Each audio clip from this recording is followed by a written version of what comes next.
अस्सलाम वालेकुम दोस्तों, की हाल चाल? ठीक ठाक हो? ਤੁਹਾਡੀਆਂ ਦੁਆਵਾਂ ਨਾਲ ਅਬੂ ਹਰਾਂ ਦੀ ਸਿਹਤ ਬਿਲਕੁਲ ਠੀਕ ਹੋ ਗਈ। ਬਸ ਤੁਸੀਂ ਦੁਆ ਕਰ ਹੀ ਰੱਖਿਆ ਕਰੋ, ਅੱਲਾਹ ਪਾਕ ਤੁਹਾਨੂੰ ਵੀ ਸਲਾਮਤ ਰੱਖੇ। ਅਬੂ ਜੀ, ਹਾਂਜੀ, ਤੁਹਾਡੇ ਵਾਸਤੇ ਬੜੀਆਂ ਦੁਆਵਾਂ ਕੀਤੀਆਂ ਲੋਕਾਂ ਨੇ। ਮੈਂ ਵੀ ਲੋਕਾਂ ਵਾਸਤੇ ਬਹੁਤ ਦੁਆਵਾਂ ਕਰਨੀ ਔਰ ਸਾਰੀ ਦੁਨੀਆ ਵਾਸਤੇ ਕਰਨੀ। ਅੱਲਾਹ ਤਾਲਾ ਇਹਨਾਂ ਨੂੰ ਸਿਹਤ ਦੇ, ਕਿਸੇ ਨੂੰ ਬਿਮਾਰੀ ਕੋਈ ਨਾ ਦੇ। ਆਮੀਨ। ਗੱਲ ਇਸ ਤਰ੍ਹਾਂ ਕਿ ਜਿਨ੍ਹਾਂ ਨੇ ਮੇਰੇ ਵਾਸਤੇ ਇੰਨੀਆਂ ਦੁਆਵਾਂ ਕੀਤੀਆਂ ਨੇ, ਉਹਨਾਂ ਦੀਆਂ ਮੈਂ ਮੁਹੱਬਤਾਂ ਤੇ ਉਹਨਾਂ ਦੇ ਮੈਂ ਦੁਆਵਾਂ ਕਰਨ ਦਾ ਸ਼ੁਕਰੀਆ ਅਦਾ ਕਰਨਾ ਤੇ ਇਸੇ ਤਰ੍ਹਾਂ ਹੀ ਇਸ ਕੰਮ ਨੂੰ ਵਧਾਉਂਦਾ ਰੱਖੀ ਤੇ ਤੋਰੀ ਰੱਖੀ। तमाम ਦੋਸਤਾਂ ਦਾ ਬਹੁਤ ਬਹੁਤ ਸ਼ੁਕਰੀਆ ਜੀ।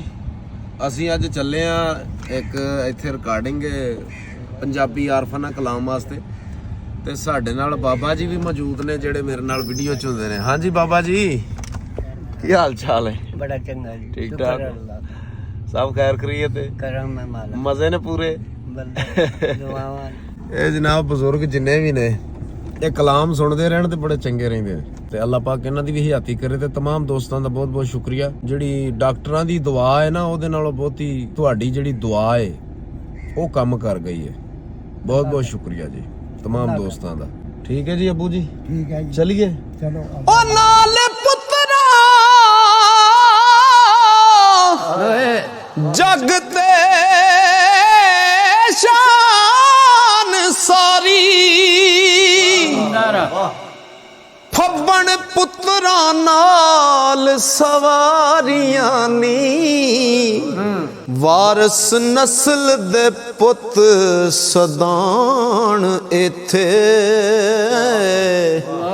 ते गल्लां दानियां आख नतारियां नी ते सारा पुत्रा नाल है मान हुंदा ओ बिना पुत्रा कूड़ सरदारियां नी पुत्र मरन तां करी उजाड़ पैंदी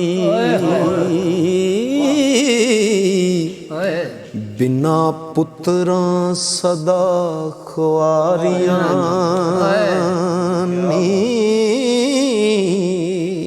ओ वेड़े सदा फब्बन नाल पुत्रा दे मापे खुशी अंदर लावण तारियां नी रब